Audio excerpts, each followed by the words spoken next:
Y estamos conectados ahora con César Delgado Guembes, él es profesor de Derecho Parlamentario de la Pontificia Universidad Católica del Perú. César, muy buenos días. Muy buenos días, Nicolás. ¿En qué situación estamos? Es decir, se ha convocado a una sesión del Congreso para el día 28, haciendo uso del plazo máximo que el reglamento permite, para que el presidente se presente ante el Congreso para, digamos, contestar a la moción de vacancia presidencial. Pero lo que quisiera que nos aclares es, porque da la impresión de que algunos congresistas interpretan de que esto es una especie de interpelación, o sea, que el presidente va a ir, va a responder las 20 preguntas o los 20 temas que plantea la moción de vacancia, y que va a haber un diálogo, un debate. ¿Cómo es el procedimiento, César? Bueno, en principio, el proceso para la moción de vacancia se está desviando y distorsionando su finalidad central, que ha sido la de exigir la responsabilización del presidente de la República cuando su gestión hace más daño que mantenerlo a él en el cargo. Esa es la razón de ser de un pedido de vacancia. Sin embargo, como para procesar la vacancia se requiere de la concurrencia del acusado, por llamarlo de alguna forma, de manera que pueda defenderse, se está utilizando el espacio de la defensa como un mecanismo para exigirle al presidente de la República que rinda cuenta respecto de los errores o de las imputaciones que se le hace en las que se sustenta el pedido de vacancia. Entonces, la distorsión consiste en que el espacio en el que el presidente debiera defenderse se está convirtiendo en una suerte, como tú lo mencionas, de interpelación para que el presidente de la República, que de acuerdo a la Constitución no es políticamente responsable, sino que los responsables son los integrantes del gabinete, que el presidente dé cuenta de manera personal. Se ha distorsionado porque la finalidad no es la de que el presidente rinda cuenta respecto de errores frente al Congreso. El Congreso además no va a debatir ni le va a exigir al presidente que responda a un pliego. Simplemente el presidente va, se defiende y luego puede retirarse una vez que es invitado para que así lo haga. Entonces, la distorsión se funda en que el proceso se está utilizando para una finalidad colateral que no es la esencial, es una función accidental. Más allá de este uso que se le está tratando de dar, también cabe perfectamente que, como todos sabemos, las posibilidades de que se alcance el número de votos suficiente para vacar al presidente son nimias, son mínimas, son minúsculas.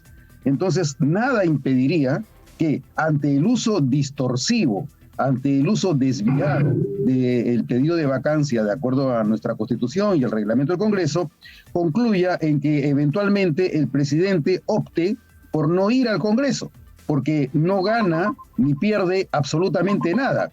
El presidente puede no ir, y si es que él no va y no se defiende, por lo tanto, no va a ocurrir sino que el Congreso tenga que votar en su ausencia.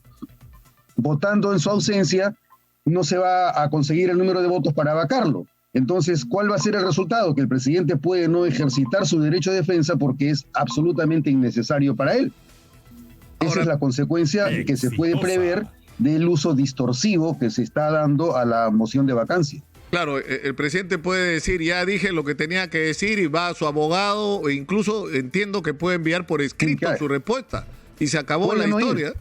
Se somete a votación. Simplemente una opción es que el presidente opte por no defenderse, porque si el propósito es solamente ponerlo en el banquillo para que él rinda cuenta y él tiene su conciencia limpia y cree que no es necesario que lo haga, puede simplemente permitir que el Congreso decida en su ausencia. Si él decide no ir ni mandar a su abogado, el resultado va a ser exactamente el mismo, porque el Congreso no va a conseguir que el presidente de la República concurra para, entre comillas, rendir cuenta de sus actos o de su gestión. Y por otro lado, si él no va, el Congreso lo único que va a poder hacer es poner al voto la moción de vacancia, en cuyo caso no se va a alcanzar el número de votos. Ese es Esa es la consecuencia posible de lo que está ocurriendo con el mal uso de las instituciones cuando no existe la suficiente convicción en el Parlamento para vacar al presidente. Y obviamente esa ausencia de convicción se debe, entre otras cosas, a factores como los que tú has señalado, que hay congresistas que por algún tipo de prebenda o de beneficio no toman decisiones responsables, sino a partir de ventajas o de beneficios que pueden alcanzar en la comunicación con el gobierno. Entonces, ahí hay factores que tienen que ver efectivamente con la moral, pero con la moral no solamente del presidente de la República, sino con la moral de los congresistas que dentro de una lógica pragmática, utilitaria, rentista, prebendista, toman decisiones ajenas a las que el bien común y el interés nacional recomendaría. Claro, ahora, el tema es que lo que está claro es que hay una incomprensión, aparentemente una desinformación de los congresistas que conciben la presentación del presidente para responder a la moción de vacancia como una especie de interpelación parlamentaria. Eso no es. El presidente va y dice lo que quiere, ¿no es cierto? No es que sobre el punto 1 digo 2, sobre el punto 2 digo algo, no es así, ¿no? O sea, hay una total incomprensión. Ahora, hay un asunto más, el tema de la carta que le envió Mari Carmen Alba. O sea, ¿por qué Mari Carmen Alba, y si esto ha ocurrido antes como presidente del Congreso, le pide al presidente, digan ustedes qué va a hablar y por favor no hable del tema, de los temas que tienen que ver con la moción de vacancia presidencial? ¿Eso es pertinente, César? Bueno, en principio, los antecedentes en los que los presidentes de la República han ejercido la potestad que les reconoce el inciso 7 del artículo 118 de concurrir al Congreso a darle mensajes en cualquier época, siempre ha sido precedido por lo menos de una referencia al tema respecto del cual ellos pensaban dirigir el mensaje al Congreso. Por ejemplo, lo ha hecho Ollanta Humala, lo ha hecho Alan García, lo ha hecho el propio Alejandro Toledo, y siempre han hecho una mención al tema respecto al cual se van a dirigir al Congreso. Entonces, esa referencia tiene precedentes. El otro aspecto que tiene que ver con la carta que le envía la presidenta al Congreso al señor presidente de la República está relacionada con la perspicacia con la que se estaba temiendo que pudiera ocurrir que utilizara la opción de dar un mensaje al Congreso para desinflar el contenido de la moción de vacancia, pronunciarse sobre la moción de vacancia sin tener que sentarse a rendir cuentas sobre esa materia. Entonces, previendo que esa podía ser una posibilidad, le indican al presidente de la República que no puede utilizar ese espacio para interrumpir un proceso constitucional pendiente, como es el proceso de vacancia, de manera que él se limite a mantener las reglas por las cuales él tiene una imputación ante el Congreso. Ese sería el sentido que yo le encuentro a esa referencia que se ha hecho. Y efectivamente el presidente no hizo mayor referencia a la vacancia, sino una referencia muy general, no se ha pronunciado sobre los alcances particulares de las imputaciones que se le hace, y ha hecho una reflexión que me parece que era más o menos interesante en la medida en la que por lo menos ahora la presencia del presidente en el Congreso no es una presencia fantasmal. Ahora el presidente les ha dado credibilidad a los congresistas, se ha hecho presente, ha hablado con la fuerza con la que él podía hacerlo, ha mencionado los puntos de vista que sostienen su posición, no se ha referido, por ejemplo, a la Asamblea Constituyente, se ha quejado de los proyectos que ha presentado y que aún no han sido dictaminados. No se pronunció respecto de ese rumor que circulaba fuertemente el día de ayer respecto al adelanto de elecciones generales como sí, pero mira, César, una iniciativa que también realizó el presidente Martín Vizcarra en julio del año 2019 y que determinó que la Comisión de Constitución dictaminara proponiendo el archivamiento de ese proyecto de reforma constitucional del señor Vizcarra. César, fíjate. Han habido aspectos que hay que ver, digamos, que de manera equilibrada, con sentido positivo.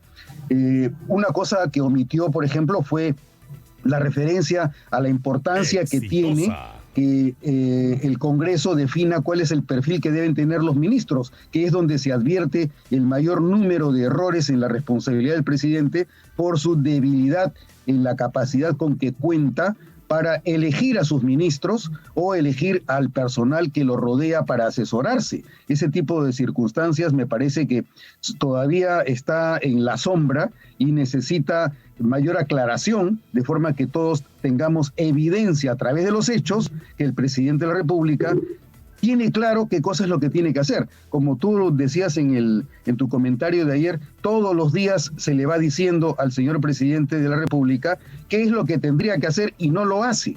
Entonces, ese es un tipo de cosas que podría enmendarse o corregirse a través de esta ley que define cuál es el perfil que deben tener los ministros cuando van a ser elegidos al gabinete. Sí, César, yo te rogaría que te mantengas conectado para regresar contigo tras la pausa, porque hay dos preguntas muy puntuales. Fíjate, el periodista Jonathan Castro acaba de publicar en el Twitter el memorándum que el ministro Ángel Ildefonso, el ministro de Justicia, le envió al viceministro de Justicia, Juan Carrasco, para que evalúe y prepare el proyecto de adelanto de elecciones. Y esto ocurrió 19 minutos antes de que empiece el Consejo de Ministros.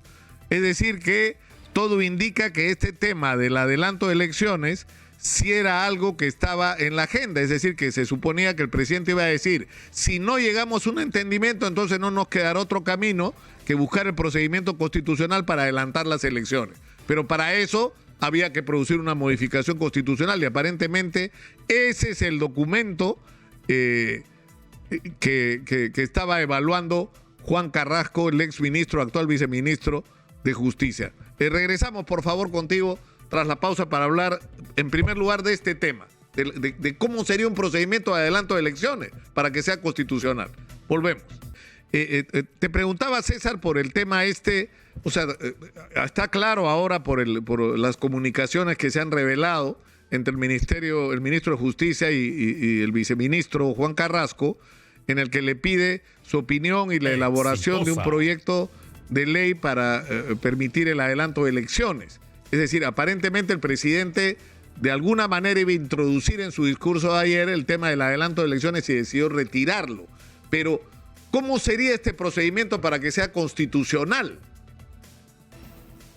Bueno, en principio, formalmente, desde el punto de vista formal, nada impediría que si hay voluntad política y se cree que existe racionalidad constitucional para proceder a hacer esa reforma, nada impediría que en 2 legislaturas ordinarias sucesivas, con el número de votos correspondiente, se pudiera reformar la Constitución. No habría problema. De lo contrario, si no se alcanza mayoría suficiente de 2/3 en la primera legislatura, que pasara a referéndum para que sea el pueblo el que decidiera.